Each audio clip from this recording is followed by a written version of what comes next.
नमस्कार विद्यार्थी मित्रांनो, आज आपण आजच्या भागामध्ये माहिती तंत्रज्ञान क्षेत्रातील जे महत्त्वाचे व्यक्तिमत्व आहेत किंवा असामान्य व्यक्तिमत्व आहेत त्यांच्याविषयी माहिती पाहणार आहे. आपण पाहिलं की संगणकाचा जो शोध लावला किंवा संगणकाचे जे जनक आहेत त्या संगणकाचे जनक चार्ल्स बॅबेज यांना म्हटलं जातं. संगणकाचे जनक जे आहेत त्यांना काय म्हटलं जातं रे? चार्ल्स बॅबेज म्हटलं जातं. कारण त्यांनी पहिला प्रोग्राम करण्यायोग्य यांत्रिक संगणकाची म्हणजेच त्याला काय म्हटलं जातं रे? डिफरन्स इंजिन आणि एनालिटिकल इंजिन याची संकल्पना चार्ल्स बॅबेज यांनी मांडली होती.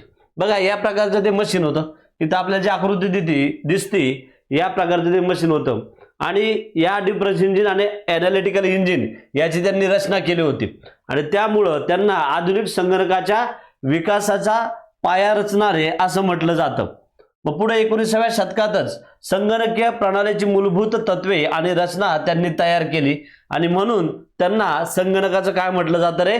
जनक म्हटलं जातं. संगणकाचे जनक कोण? Charles Babbage. पुढं बघा जॉन फोन न्यूमन.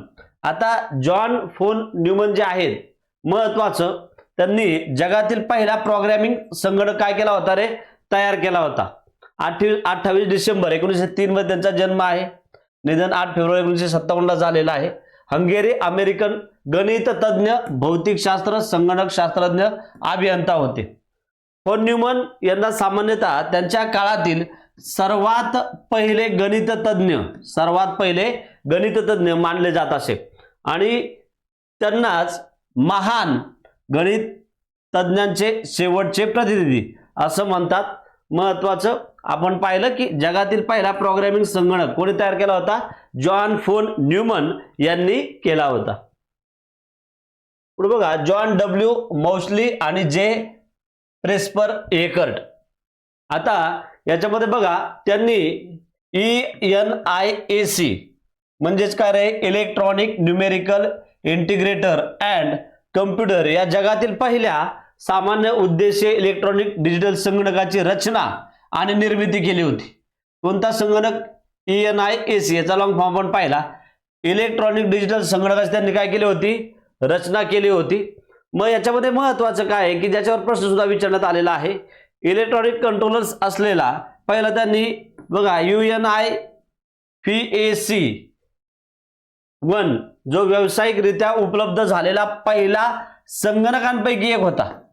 म्हणजे जो पहिला व्यावसायिक संगणक तयार केला हा या जॉन डब्ल्यू मौसली आणि जे प्रेस्पर एकर्ट यांनी केलेला आहे. UNIPAC-1 म्हणून याचा लॉंग फॉर्म आपण मागच्या लेक्चरमध्ये पाहिलेला आहे. याच्यामध्ये त्यांनी युनिव्हर्सिटी ऑफ पेनिसिल्व्हेनियाच्या Moore School of Electrical Engineering मध्ये काम केलं होतं आणि त्यावेळेस त्यांनी हा व्यावसायिकरित्या पहिला असणारा संगणक त्यांनी तयार केला होता. 1949 मध्ये त्यांनी इलेक्ट्रॉनिक कंट्रोल्स कंपनी ही पहिली संगणक कंपनी काय केली होती रे? सुरू केली होती. हे त्याच्यामध्ये महत्वाचं आहे. मग यांच्यामध्ये महत्वाचं काय की पहिला व्यावसायिक संगणक कोणी तयार केला? जॉन डब्ल्यू मौसली आणि जे प्रेस्पर एकर्ट यांनी केलेला आहे. बघा पुढचे व्यक्तिमत्व आहे विल्यम शॉकली, जॉन बार्डिन आणि वॉल्टर ब्रॅटेन. याच्यामध्ये महत्वाचं काय आहे? ट्रान्झिस्टरचा जो शोध लावण्यात आला किंवा ट्रान्झिस्टर ज्यांनी तयार केला पहिला यशस्वी प्रयत्न त्यांचा झालेला हा ट्रान्झिस्टर बनवण्यात आलेला आहे. आपण पाहिलं संगणकाच्या आपण पिढ्या पाहिल्या होत्या. या संगणकाच्या पिढीमध्ये आपण पाहिलं की पहिल्या पिढीमध्ये व्हॅक्यूम ट्यूब वापरण्यात आलं होतं आणि दुसऱ्या पिढीमध्ये जर आपण पाहिलं तर ट्रान्झिस्टरचा वापर झाला होता. दुसऱ्या पिढीमध्ये सेकंड जनरेशनमध्ये ट्रान्झिस्टरचा वापर झाला होता आणि हा विल्यम शॉकली, जॉन बार्डिन आणि वॉल्टर ब्रॅटेन यांनी केलेला आहे. बघा या तिघांनी अर्थसंवाहकावर म्हणजे सेमीकंडक्टर याच्यावर संशोधन केलं आणि ट्रान्झिस्टरचा काय लावला? शोध लावला आणि त्यामुळं या तिघांना 1956 मध्ये भौतिक शास्त्रातील नोबेल पारितोषिक मिळालेलं आहे. बघा हा शोध आधुनिक इलेक्ट्रॉनिक्स वर आधारित होता. लक्षात ठेवायचंय ट्रान्झिस्टरचा शोध दुसऱ्या पिढीमध्ये ट्रान्झिस्टर वापरण्यात आलं याचा शोध विल्यम शॉकली, जॉन बार्डिन आणि वॉल्टर ब्रॅटेन या तिघांनी केलेला आहे. पुढे महत्वाचं जॅक किल्बी. मग तिसऱ्या पिढीमध्ये बघा या इंटिग्रेटेड सर्किट आयसीचा वापर करण्यात आला आणि याचा शोध 1958 मध्ये जॅक किल्बी यांनी या इंटिग्रेटेड सर्किटचा शोध लावलेला आहे. थर्ड जनरेशन मध्ये संगणकाच्या तिसऱ्या पिढीमध्ये या इंटिग्रेटेड सर्किटचा काय करण्यात आलेला आहे, वापर करण्यात आलेला आहे. याच्यावर सुद्धा प्रश्न विचारतात. आतापर्यंत काय प्रश्न विचारण्यात आला होता की पहिल्या पिढीमध्ये काय वापरलं गेलं, दुसऱ्या पिढीमध्ये काय वापरलं गेलं. मात्र आता असा प्रश्न विचारला जाऊ शकतो की ही जी साधनं वापरली गेली, इनपुट असतील किंवा आउटपुट डिव्हाइसेस, यांचा शोध कोणी लावला किंवा याचे जनक कोण आहेत. तर इंटिग्रेटेड सर्किट याचा शोध जॅक किल्बी यांनी लावलेला आहे. पुढे बघा ग्रेस हॉपर. आता ग्रेस हॉपर या ज्या आहेत यांच्याबद्दल महत्त्वाचं आपल्याला काय सांगता येईल की संगणकामध्ये पहिलं प्रोग्रामिंग सॉफ्टवेअर किंवा पहिलं प्रोग्रामिंग तयार कोणी केलं होतं, या ग्रेस हॉपर यांनी केलं होतं, लक्षात ठेवा. मग कम्प्युटरच्या भाषांपैकी एक कोबल या भाषेची निर्माती किंवा निर्मात्या त्यांना म्हटलं जातं. संगणकामध्ये जी प्रोग्रामिंग लँग्वेज वापरली जाते त्याच्यामध्ये ज्या संगणकाच्या भाषा आहेत त्याच्यामध्ये एक भाषा आहे कोबल. या कोबलचा निर्माण या ग्रेस हॉपर यांनी केलेला आहे. त्यांचा जन्म 9 डिसेंबर 1906 मध्ये झाला होता, सुमारे 80 वर्षापूर्वी. बघा, इंटरनेटचं अस्तित्व कुणालाही माहीत नव्हतं. मग त्यावेळेस त्या संगणक विज्ञान शाखेमधून त्यांनी वेगवेगळे संशोधन केली होती आणि अशा परिस्थितीमध्ये त्यांनी संगणक विज्ञान आत्मसात करून प्रोग्रॅमिंग मध्ये आजरामर योगदान आपलं दिलेलं आहे. आणि ग्रेस मरे हॉपर या पहिल्या महिला शास्त्रज्ञ होत्या, लक्षात ठेवा. या संगणक ज्ञान असलेल्या त्यांनी संगणकामध्ये पहिला प्रोग्राम तयार केला होता किंवा पहिला प्रोग्रामर आपल्याला म्हणता येतील ग्रेस हॉपर. पुढे बघा स्टीव्ह जॉब्स. हे सगळ्यांना माहिती आहे, यांचं नुकतंच मागे निधन झालेलं आहे. मग स्टीव्ह जॉब्स आणि याच्यावर स्टीव्ह वोजनिएक, तुम्ही याच्यावर 4 ते 5 वेळा आतापर्यंत प्रश्न विचारण्यात आलेला आहे. कोणत्या कंपनीशी निगडीत आहेत? ऍपल कंपनीशी ते निगडीत आहेत, बरोबर ना, ऍपल कंपनीशी निगडीत आहेत. मग स्टीव्ह जॉब्स आणि स्टीव्ह वोजनिएक बघा यांनी 1976 मध्ये ऍपल इंक या तंत्रज्ञान कंपनीची सहस्थापना केली होती आणि ते संगणक क्षेत्रातील प्रसिद्ध आणि क्रांतिकारी व्यक्तिमत्व म्हणून ओळखले जाते. मग तुम्हाला विचारण्यात आलं तर ऍपल कंपनीचे जनक कोण किंवा सीईओ कोण, तर कोण होते? स्टीव्ह जॉब्स होते किंवा त्या कंपनीशी त्यांचा संबंध आहे. पुढे आहे बिल गेट्स. बघा बिल गेट्स, त्यांची संस्था सुद्धा आहे बिल गेट्सची. मायक्रोसॉफ्ट या कंपनीचे काय आहेत? संस्थापक. आणि मग मायक्रोसॉफ्ट कंपनी कधी स्थापन करण्यात आली? बघा बालपणी त्यांचे मित्र जे आहेत पॉल एलन यांनी 1975 मध्ये ही मायक्रोसॉफ्ट, लक्षात ठेवा, मायक्रोसॉफ्ट ही कंपनी त्यांनी काय केली होती? सुरू केली होती, लक्षात ठेवा. त्यांचा मुख्य उद्देश, मग ही कंपनी सुरू करण्याचा मुख्य उद्देश काय होता? अल्टेअर 8800 अल्टेअर 8800 किंवा अल्टेअर 8800 या सुरुवातीच्या पर्सनल कम्प्युटरसाठी बेसिक इंटरप्रेटर विकसित करणे आणि विकणे हा त्यांचा मूळ उद्देश होता. आणि ज्यामुळं पर्सनल कॉम्प्युटर सॉफ्टवेअर क्षेत्रामध्ये काय घडली रे? क्रांती घडली.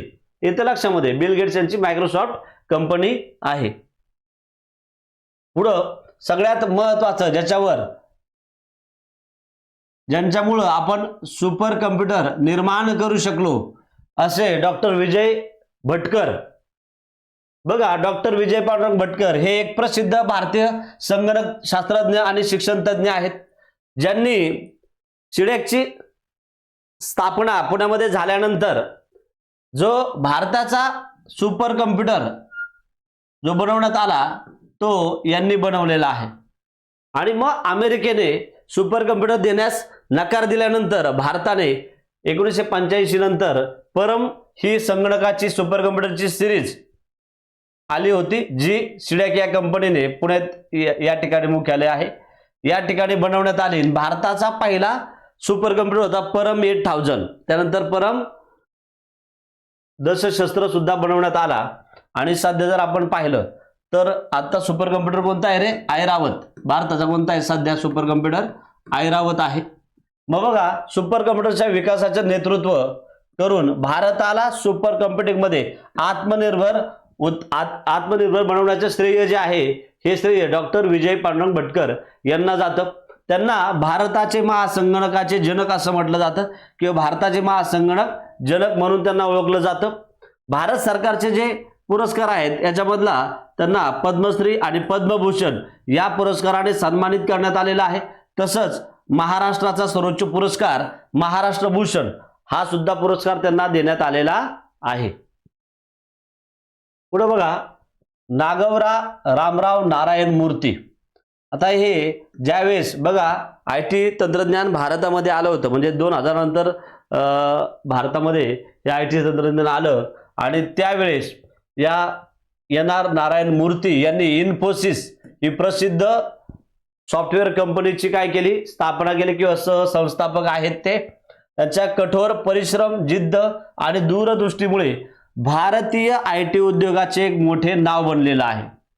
आणि मग त्यांचा जो जन्म आहे हा त्यांचा जन्म कर्नाटकमधील म्हैसूर या ठिकाणचा असून त्यांनी इन्फोसिसची काय केली, स्थापना केली आणि त्याच्यानंतर अमेरिकन स्टॉक एक्सचेंजवर सूचीबद्ध होणारी पहिली भारतीय ही काय आहे, कंपनी आहे इन्फोसिस.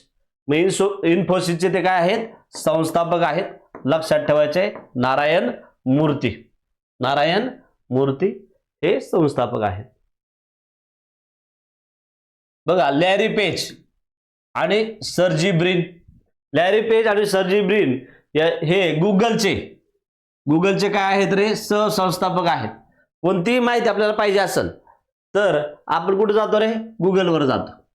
IT क्षेत्रामध्ये, संगणक क्षेत्रामध्ये या दोघांनी मोठ्या प्रमाणात मोठी क्रांती घडवून आणली आणि त्यांचा जे तंत्रज्ञान आहे या तंत्रज्ञानामुळेच IT क्षेत्रामध्ये जगामध्ये क्रांती या दोघांनी घडवून आणली.